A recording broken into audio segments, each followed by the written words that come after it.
सभी साथियों को नमो बुद्धाय और जय भीम साथियों। आइए आज हम एक वास्तविक घटना के माध्यम से कुछ सीखने का प्रयास करते हैं, क्योंकि जीवन में अनेक ऐसी घटनाएं होती हैं जिनसे हम सीख ले सकते हैं और मनुष्य वही हैं जो हर समय सीखता रहता है। हर घटना हर वक्त से कुछ नई चीज़ सीख पाता है।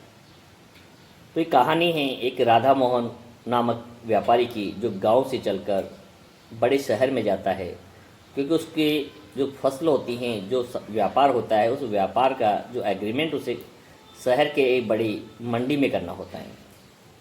तो व्यापारी पहली बार उस महानगर में पहुंचता है और वहां पहुंचने के बाद जैसे ही वो रेलवे स्टेशन से बाहर निकलता है तो उसे रास्ते का कोई आभास नहीं होता है कि किस दिशा में वो मंडी है, वो व्यापारी रहता है।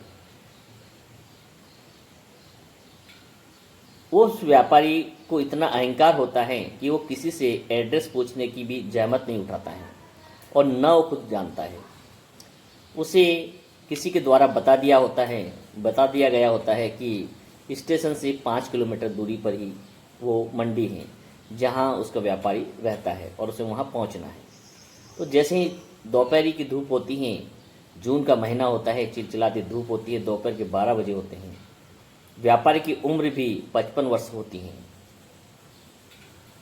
तो पूरी तरह से चिलचिलाती धूप में परेशान अवस्था में जैसे तैसे वो स्टेशन से बाहर निकलता है और किसी से बिना पूछे चलने का प्रयास करता है उस व्यापारी के उस बाजार की ओर।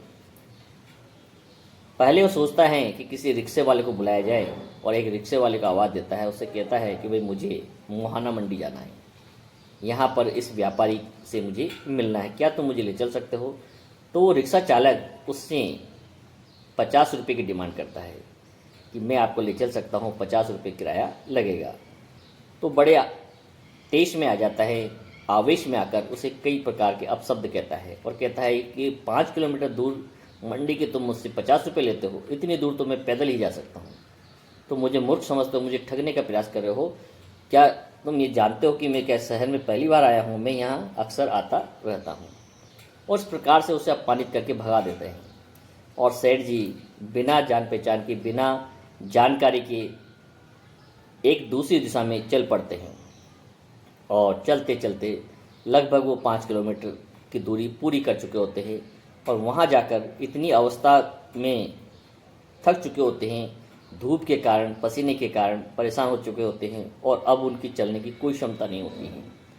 फिर वहाँ किसी दूसरे रिक्शे वाले को बुलाते हैं और कहते हैं भैया ये पास ही में मोहाना मंडी है और जहाँ मुझे इस व्यापारी के पास जाना है, क्या तुम मुझे ले चल सकते हो?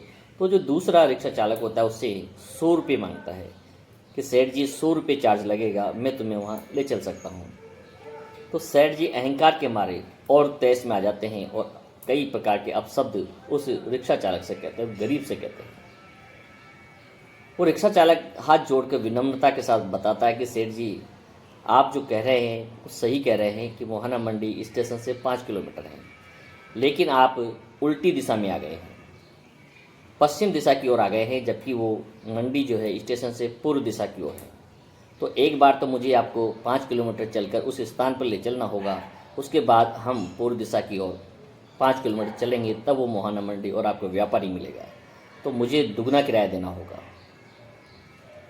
व्यापारी की हालत देखने लायक थी, क्योंकि शरीर जवाब दे चुका था, गर्मी इतनी थी और मजबूरन वो 100 रुपये देकर उस रिक्शे में बैठता है और वो जैसे तैसे उस व्यापारी को उस मंडी के अंदर पहुंचा देता है।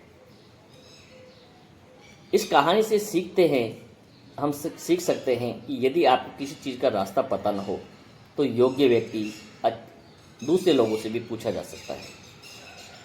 कभी भी अहंकार में रहकर यदि आप निर्णय लेते हैं और अहंकार की जब तक आपका अहम नहीं टूटता है, आप अहंकार में घूमते रहते हैं, तब तक इसी प्रकार से आप भटकते रहते हैं। आप कितनी अधिक मेहनत कर रहे हैं यह महत्वपूर्ण नहीं है, लेकिन आपने वो मेहनत सही दिशा में की है, तभी उसका सही परिणाम मिलेगा। अगर व्यापारी प्रारंभ में ही सही दिशा की ओर जाता तो शायद उसके 50 रुपये 100 रुपये दोनों बच जाते, क्योंकि 5 किलोमीटर का रास्ता वो पैदल भी तय कर चुका था। लेकिन परिस्थिति ये है कि उसने विपरीत दिशा में वो यात्रा की।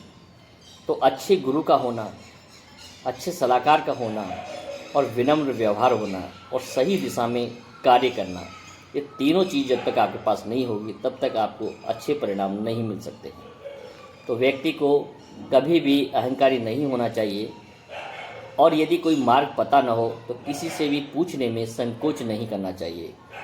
हमेशा सही दिशा का चुनाव करें, सही निर्णय लें, और सही दिशा पर जो किया गया कार्य ही आपको सफल बना सकता है और परिणाम तक पहुंचा सकता है। इसलिए आप अपने अहंकार को त्यागें और लोगों के साथ मित्रवत व्यवहार करें, दूसरों को भी सम्मान दें, और एक निम्न स्तर का कोई यदि मजदूर हैं, कर्मचारी हैं, तो उसको भी उतना ही सम्मान दें। तो यही आपकी एक पहचान है, मानवता की निशानी है। सभी को नमो बुद्धाय।